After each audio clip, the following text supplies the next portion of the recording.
Wait, do you smell that? Do you smell that aroma? Yeah, you got it right. Love is in the air. Welcome to the Youth Vibes.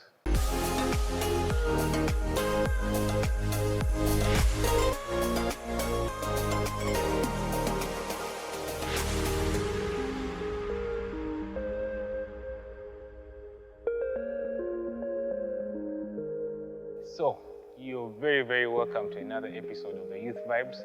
We hope you're good, we hope you're fine, and we hope you're happy. So, in this episode, we're going to talk about love. Yeah, you got that right. Love. Love is in the air. I'm sure when you heard the word love, something came into your mind and you were excited. Yeah, surely you have to be excited. Love is going to be the topic of today, and it's going to be flying around. Very many questions. Man crush Monday. Women crush Wednesday. All of those things. We're going to talk about it. I don't know if you managed to grab yourself a date during this month of love, because there was so much red and black flying around. So I hope, and I hope you were loved. Yeah, clearly I hope you were loved. So in this episode, we're just going to be talking about a few questions. How do I date in a Christian way? How do I break up in a Christian way? Will I go to hell if I break up with this person? All of those questions are going to be flying around. So just stay tuned and keep watching. So let's go and head to the discussion and catch up and hear what they have to say. Hi everyone, and welcome to a new episode of the Youth Vibes. It's a joy to have you join us. Thank you for liking and subscribing to our YouTube channel at St. Francis. Do follow the previous episodes of the Youth Vibes. They are available in that playlist. Do check them out. For this time, we are talking about your questions again, about love, dating, marriage, and the first one is about crushing. But before that, let's have the introductions from the team, and I'll start with you, Roy. Hi guys, my name is Roy Mujere. I'm a student of law here at Makerere University, and in another life I play some musical instruments, 1 or 2, maybe 5, I don't know. Right, and being a student means you're single, right? Yes, I am. Oh, great, awesome. Right, with you, Martha, now? My name is Martha, Katsime Martha. I'm an information scientist, but as well doing some business with ladies' things, ladies' clothes and wallets, and also pursuing a master's in information science here at Makerere. Right. And I'm dating. Oh, you're dating? Oh, glory to God. Yeah. Hallelujah, church. To be clear. With you, Asia? Yes. Hello, everyone. My name is Mrs. Lubwama Asia. That means I'm married. Oh, right. Yeah. And I'm a health worker. And I'm also a student. So, Great. yeah, students can't be married. Oh, okay. Yes. Yes. Right. Lastly? Hi everyone, my name is Ochen Isaac. I am a sports scientist, specifically a fitness trainer. I also do business. I deal in African bags, and I run a depot as well. I am in courtship, and God willing, I'll be married soon. Glory. So you're in the right team to do the right work today. Our first question, how do we tell the difference between a crush and lasting? Are we normally attracted or we are lasting? What do you think, Roy? I think you can draw the line between a normal crush and one that has become a lustful venture. When you start to get these ideas in your mind that you want to have this person now, like you want to go physical. Yes. You want to go physical now. You're not interested in finding out who this person is, what they like, what they do. You basically just want to have them now. Like you just can't wait. Right. Yeah. Well, a normal attraction is perhaps one that wants you to find out who is this person. If I got to know them a bit more, would I be interested in still wanting to be with them and stuff like that? Yeah. So yeah, that's what I would say. Asia, do crushes disappear when you get married? Since you're the only married person on the panel. Ideally, that also can happen even before you get married. Right. Since it's I would prefer calling it an attraction because we get attracted to people for different reasons. You know, it could be because of someone's looks, it could be because of someone's character, it could be because you're spending a lot of time with the person. So eventually, that may, you know, it may go a notch lower. So it is possible for the crush to go away, but then what makes it different for you to have a longer relationship or a marriage is the commitment that comes into play. Right. Yes, so crushes Great. do subside. Right. Isaac, have you crashed before, and how did you deal with it? Did you act up on the crush, or did you take your time? Like, what do you do with a crush? What do you do when you're attracted? Dennis, I don't know. I don't know why you're putting me on the spot. But, Well, you're the panel. So. well, I have, of course, had crushes. But what I do is I give it some time to ascertain if the feelings are real. Because maybe 9 out of 10 times after some days, the woman is as normal as the wall. So, Oh, wow. Wow. yeah, so most times it does not usually go, like, for example, the attraction I had towards Jane, who's my girlfriend, was consistent. And my behavior towards her was sensible. Yes. It wasn't all about how nice she looks, but of course she looks good. I like how she looks, but it wasn't the main point. The driver, yeah. So I advise that as you crush, which will happen, give it some time and ascertain if it's really genuine and authentic before you decide to act upon it. Right. Martha, anything to add to that, or I ask you a different question? Yes. Someone thinks that they like you and you don't like them back. How do you handle that? How do you deal with that? Have you ever been liked by someone that you didn't like back? Yeah. I think with that, I just need to make it clear to you that it's not a mutual feeling. Yes. So that even as you're doing things, I don't know, I don't want you to assume that it's a mutual feeling and at the end of the day you get disappointed. Right. Yeah, so you make I make my intentions. I make my I tell you how I feel. And I probably prefer friendship. If we weren't friends, then I'll tell you that, you know, I don't like you. Or if it is a work relationship, I tell you it's just work. And I also make sure that that's how we are. Our relationship is like there's nothing I do that makes you think that I actually like you. Because sometimes you tell someone that you don't like them, but because you're acting a certain way, they feel like, she just doesn't want to be exact. A woman's knowing She's that, just giving me signs. Yeah. She wants me to see it through the signs. Oh, Yeah, so I think you need to be very clear. And in everything you do, let it show that there's nothing, it cannot go beyond this work relationship, this friendship, this. Okay. Yeah. All right. That's the feminine perspective, where you're saying, has there been a girl that tried to get crushed on by you? I don't know how to ask the question though. Like for the guys, it's weird. Normally, it's us who are out there crushing on babes. But what happens when a babe is on saying, "Roy, what do you think?" Like, Roy, what are we? You know? Hey. Well, that would be a good time to preach the gospel.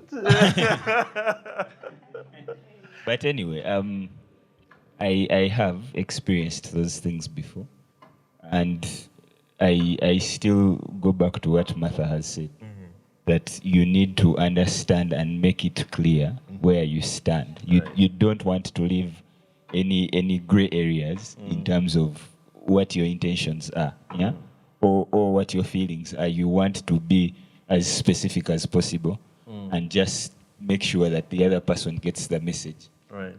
While of course keeping it respectful and you know, because you also don't want to go out there and just start embarrassing someone and you go talk about them with your friends. You're like, "Hey boys, man, come on, I show you. You guys see that girl? Yes, this one was like." Yeah, so you don't want to do that. You also want to keep it respectful, but very clear on where you stand. Asia, just thinking about work and those things, is it possible to fall in love with a workmate? And I mean, how do you handle that? Sometimes you're married already, but because you're working so closely with this person, there's a way feelings come in, and how do you go about that? Work, like work class. You're in the same group of discussion, and so you spend too much time, and then somewhere in there feelings come up. What do you do? Like, how do you go about that? Well, it's hard for people who are in the same community at one point or the other known to get an attraction. I would be lying if I said it doesn't happen. But then also there are boundaries you ought to set as a person on how to deal with this. For example, if you found yourself in a sticky situation where probably your workmate likes you or you like your workmate, ideally it would be good to go back and be honest to yourself, reevaluate yourself. Ask yourself, how much time am I spending with this person that is not necessary? In other words, if it's a workmate, am I spending time with this person only doing work, or am I spending more time doing other things with this person? If you're going out with this person for lunch dates, can I cut them out, or can we go with other friends rather than spending time just two of you? If it is after work hours, would you think about going back home earlier other than taking a lift from this person? Wow. Put those things into perspective, be honest with yourself, and then start drawing boundaries basing on that. If it is phone calls, you can tell this person, I'm married, I don't pick phone calls beyond 8. If it is urgent, send a message. Right. That is respectful for you, and it saves you a lot of pressure and also helps you put things into perspective. And above all, prayer really works, people. Yeah. Above all else, we are still human, and even as Christians, we are liable to fall. So we ought to pray, we ought to keep accountability, not just with ourselves, but also getting someone else to account with. Right. For this person to be able to ask you the hard questions, there was something happening with this person. How are you handling it? What is, has something changed? Yeah. Things like that. How are we going to go about this so that in the long run you save yourself from the pain and probably hurting someone you're dating or you're married to or any other person in the picture. Yeah. Unless there is more to add to that, I would like to ask us the next question, guys. Why is it so easy, I would say, to cheat, to stay unfaithful, than to commit to one person, like in dating or marriage? Like, what is it about cheating that makes it the thing? You get? So let me start with you, Isaac, and then we can Dennis. go to Martha. Dennis, your lines of questions towards me are just... the right Anyway, so I think there's this verse which says, stolen water tastes sweet. And food eaten in secret is delicious. By the way, it's in the Bible. You can just go and really search for it and you'll find it. Google it. Also, so what I'll say is this. If you are engaged with someone who is not your person, okay, wife, boyfriend, girlfriend, husband, there is no responsibility. You are not supposed to think about their emotions or see how they're doing after or do a follow-up date. What you're doing is just in the moment. So you're satisfying your needs without having to be responsible for them. So that means that it's easy, in quotes, to do that. But also, you are going there maybe to get reaffirmed or get something you think you're missing from this other person. So it provides you with an opportunity to perform. And people like to feel like, when you go and you cheat and then the person you've cheated with tells you, man, you're the guy. You're doing the quality work. Oh, you're such a hot woman. Yeah. Those are things you like to hear. Yeah. And I must say that in relationships, it's not all the time that your person will tell you these things. So I guess there's something about forbidden things. They're just attractive. Yeah. But I guess, yeah. Yeah, so Martha, would you agree with that? Would you have anything to add to that? Yeah. I agree, and I think, nothing satisfies, we cannot be fully satisfied. Like today, your cravings have us You get it, but even tomorrow you're going to think about it. Yeah, more. So, like we've been talking about crushes, you will always be attracted to someone else. Today, attracted to you are attracted to your probably the person you got married to, but then now you'll start seeing other people. So we need to know that we can never satisfy the human flesh or whatever, and be intentional as we are doing things and as we are thinking about things. So like we said with crushes, how you deal with a crush. Just because you have a crush, you should not go all out and Pour out your heart and say, yes, and you and I put it into together. practice. Or you're looking at someone and you're like, man, this baby is hotter than me. Yeah. You know, and you want to act on it. So you need to remember that you will always see something better. Right. But commit to what is there for you. Or if you're not yet married, wait for that time. If you're dating, that is the person you've chosen, then Okay. yeah. Turning now to you, Roy. Are you single because you're afraid of the commitment, or you, you know, why are you still single? No. But from a single's perspective, like, what do you think? Why do you think it's easier for guys to fall into all these scandals and things? Yeah. And Isaac thought he was getting the hard question.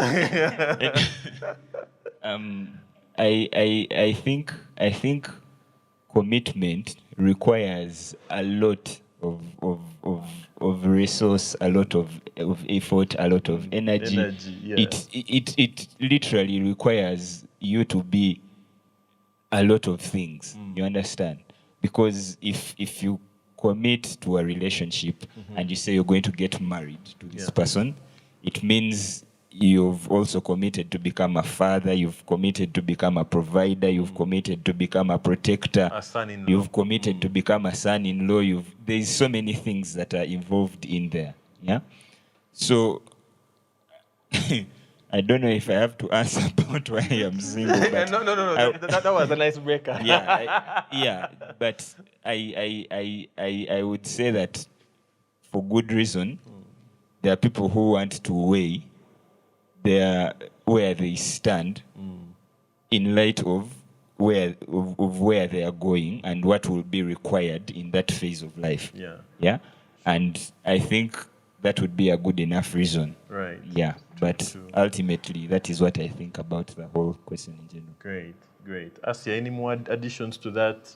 No. All right. So, great. So I would also just add to that the fact that we are fallen creatures. We are not on the side of the world before the fall. We are a post-fall world where Adam and Eve's sin has had an effect on our hearts, and so it's easier for us to do evil than to do good, and so good takes some sort of energy and effort to do. So I would think we must have that sense of awareness that even as believers, as Christians, we are not above these things. Like, it's not like for you who is a believer, your past temptation, your past sinning, your past. In fact, the more you are aware of that, is the more careful you will be around your conversations, what you're doing on the internet, and things like that. Isaac, please. Yeah. I'd like to add something else. Also, your core beliefs will be your easiest points of temptation to cheat. If you like dark women and you have a light woman, that means that any dark woman who comes close to you will be a snare. Like, it's not that she has decided to be a snare. Of course, those who will do it are there. But it's just that subconsciously you like dark women and you don't admit it to yourself. But of course, sin doesn't care. Sin knows that if I bring this dark woman to this guy, I have a chance. So, like, your core beliefs, and that's what Dennis was saying, the more you are honest with yourself, is the more careful you'll be. And you really need to be careful. Every single day, there is never a time to sleep. Yeah. Right. Moving on to something else now, guys. What do you think about? We are all believers here, and we date for the purpose of getting married at some point. But when do we need to call it off? When do we need to break up? What are the flags, the red flags that we need to? Of course, some can say there could be particular ones, like subjective ones, but what are the generic ones, the general red flags that you would look out for, and when you want to call it off and say, this is it, man, I can't handle. Roy? I would say the first and most important thing to me personally is what that person's core beliefs are. Like, for instance, you don't want to, I have heard it said that you don't want to be coming back home from church with your wife and you're asking them, so how was church? And they're also asking you how was church because you went to two different churches and you have like one of them is maybe Roman Catholic or something like that and you're Anglican, and there are things in there that there are differences that some might view as subtle, but at the end of the day, they are big. They are very big issues. You understand? So I would first of all seek to understand: is this person? Do we believe in the same things that they believe? Do I believe in the same things that they believe? And because that is very important, you want to bring up your family and your children who will come after that in things that you all agree on. You don't want to be having conflicts about what does the Bible say on this and what does my priest say about this. Right. And yeah, so I think core beliefs is very important for me. Great. Asia, any more thoughts on that? So for Roy, it is core belief, yeah. How about yours? Well, in addition to core beliefs, because I believe it's quite fundamental, also the character of the person. Sometimes we get attracted to people with a different picture, and then once we get to know them, we actually see something different. So in that event where you begin noticing things you do not like, initially when the attraction is new, they may just seem irritable, but you can get away with them. Right. But as the relationship progresses, you actually realize they're quite nagging. Which begs the question, are you willing to continue with this person despite the fact that they have these aspects about them, or you cannot take them on? So if you cannot, then make your decision. Right. So the character also matters. 3, you also put into perspective, some of these things we do not think about, but they actually matter. Our backgrounds, our families. Some of those things also, I've seen people who have been so close, so attracted to each other, and then they are torn apart by families. Right. So sometimes if we don't know these things, actually that is the beauty about having the phase of courtship or dating, to get to know one another. As you go through the relationship process, you begin noticing it is still okay to break off the wedding the morning of the wedding. Oh, okay. It is still okay if things are hard, other than getting into a commitment and then afterwards you realize this was a mistake. Mistake. It's costly, but then it is better off. Right. It is still okay to wake up before you walk down the aisle and be like, I wanted this because of, A, B, C, D, but I realize I'm not ready for this commitment. Right. Yeah, sometimes we enter into relationships and then you realize probably the expectation the person wanted are beyond what you can provide, or vice versa. Yeah, so you put certain things into consideration, like character and then also our families. Yeah. I think that's it. Anything to add to that? I don't know if these are generic or specific to me, Yes. but You could I answer for think- me then going out. yeah, for me, if your friendship is no longer functional, I mean, if you're two people who are not friends, Yeah. and what I mean by that is you don't communicate effectively. Yeah. Because communication is it's not simply about speaking. Yeah. If I say something and it does not get interpreted the way I intended for it to be interpreted, it means I haven't communicated. Right. If there's no openness anymore, there's no more honesty, there's no more faithfulness. Like, there's no difference between me and your friend. You treat us the same. There's no exclusivity. There's no point. Right. Because I believe you can love anyone given the right conditions and time. Yeah, so I don't have to beg you for your love or what. We Yeah. can just agree and say, you know what? Yes. God is love. There's enough love in the world. Yeah. Let's just agree. quickly. Yeah, and then, so I think friendship is really important because even in the dating phase, you don't always want to see your boyfriend or girlfriend. Right. There are days you just pray and you say, God, I hope this sister doesn't text me today. And then she texts you right after that. Yeah. And you have to Work be in backwards. character. You have to be in character. Right. But what keeps you there is because there's something more than just the feelings. Yeah. Like she's worthwhile. There are things you share. Yeah. So the friendship is really important. Right. Martha, any other thing that would be a deal breaker for you? I think there's emotional and physical abuse. That's a big deal. And like Asia said, character. These are things that you may not exactly call off immediately, but you study and see how whether you can work on it.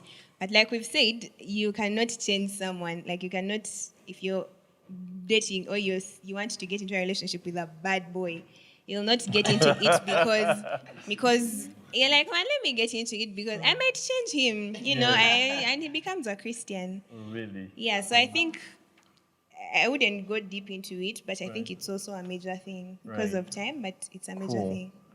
Yeah, I would say dating is a time for evaluation. It exists for evaluation.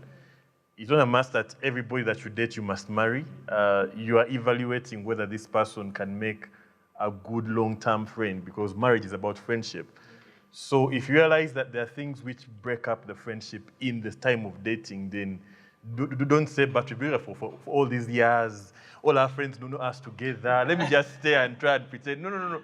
If it's not working, if there's no work there, I think it is okay to let things go than pretending, and then when you get married, everybody else goes with us at the wedding, but now the two of you are almost killing each other at home. So, yeah, I think count the cost, think about it, and then let us answer the last question now. Guys, how should we break up as Christians? How do we break up to God's glory? Yeah, Roy, what do you think? Yeah, guys, breaking up is always a hard paper. Yes. It's never easy, regardless of whether you're the one who's doing the breaking or it's you receiving the breakage. But I think I touched on it earlier when I was speaking about one of the other questions that you need to be respectful. Yeah, don't undermine, don't mistreat, don't speak negativity over this person, and you're like, yeah, like you're like the worst thing that ever happened to me, and what like. Even if you think those things, man, just keep them in your heart and just stay respectful, and especially if you find that both of you are Christian, because you see these things. There are many people that I know who have left the church because of. I particularly have one friend that I remember very specifically who left church because of things like that. But we really need to remain respectful even in our differences. Yeah, and just talk to each other and say, you know what, this we were dating for this, but perhaps it's not working, so let's just that's what I'd say. Asia, would you write a letter or send a text message on WhatsApp? Well, continuing from the perspective of respect, if you had the guts to go and approach this person, or if you had that mutual agreement to be in this relationship with this person, then I don't think it gives enough courtesy for you to just send a voice note, a text message, a phone call. You've been meeting this person, so ideally, It's like you said, it's never easy either way. I meet over lunch. I mean, eat something, talk about these things, Right. Ideally, Right. okay. And it also, I believe in giving someone closure. If you've seen all these red flags, ideally, probably you've been talking about these things, there is this, and they have not been changing. So tell them, because of ABCD, they may not make sense to the other person, but for their sake, tell them, and it will also give you a peace of mind. And eventually, actually, it will restore the friendship. I believe it may not happen, but if it does happen, at least it will be on a better note rather than seeing your ex as your boss next time and you're like, Yes, it is. I broke up with this guy. Right. Things So, happen. yeah, let it be respectful, really, Yeah. because if you invested time in meeting this person, then also make it possible to meet them and end the relationship. Well, Isaac, would you just run? Just to take out and then just leave by there and run. On Kampala Road. And come back and just run. And just, Anyway, I must admit, I don't think I've ever had a proper breakup. The first time, I called the girl and gave her a nonsensical reason, and that was it. And you left. Like, Yeah. shamelessly like that. And then the next time, I think I just left. I was like, maybe she'll get the point. Of course, Just blacked out. those are really, that's not the proper way to do things. Right. But I think a good way to do that is you meet, it has to be in person. And then you talk and explain to the person why you are doing what you're doing. You tell her, I am doing this because when I speak, you don't listen. And I suspect that in the future, it will not improve. Because if we cannot agree, we're not going to go anywhere. So to avoid the heartache, let us just Call it off. call it off. Yeah. And then you also explore options of whether you can still relate amicably or not. Because there are people who will tell you, once we are done, we are done. We are Don't text done. me, don't call Yes, me. don't And if do they it. tell you that, accept. You're not Jesus. You can't just accept the thing. And if they say you can relate, fine. And also, if it's on your side and you feel like as soon as you break up, you just need some space, be clear. Tell them. It's up to them. At that point, whether they accept or not, it's really, you do what's best for you. Yeah, but yeah, Thank you. be Isaac. respectful. Right. Martha, any thoughts on that? Breaking up? At the end of the day, this is bad news, you guys. Like, it's not nice way to deliver bad news. Well, you could. But like you guys have Do a said, we do it respectfully. You've been in a relationship with someone, so do it with love. I know don't say you've fallen out of love with them, so you're going to just be rude. Yeah, just do it nicely, like you've said, explain to them. Don't just, walk away or whatever. Right. Just like you guys have said, respectfully and with love, and explain to someone, understand each other. Yeah. Right. Thank you all for listening into the Youth Vibes. Thank you. You could always leave your questions, your comments in the comments section.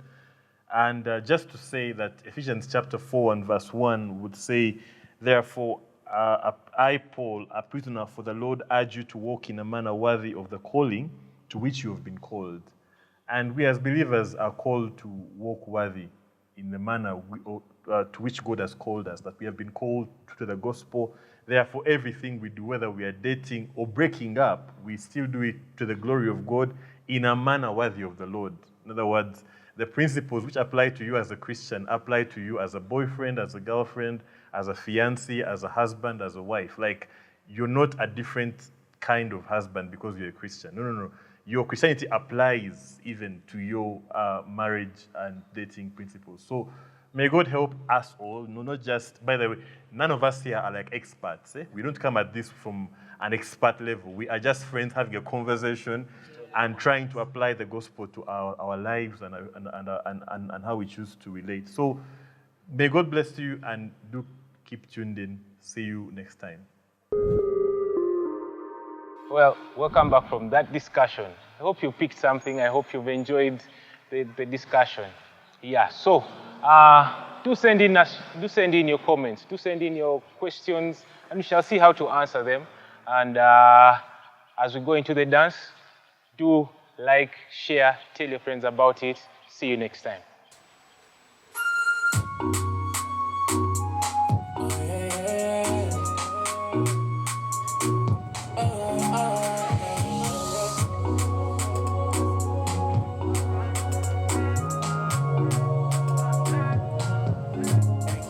Said I was blind, but now I see. Oh yeah, yeah. Said I was bound, but now I'm free. Oh yeah, yeah. Said you took the chains off of my feet, and you showed me life so differently. You took the shackles away, away. Imagine me being free, trusting you totally. I said, imagine me being free, trusting you. Set the whole world is singing Hosanna, and the people are lifting you high.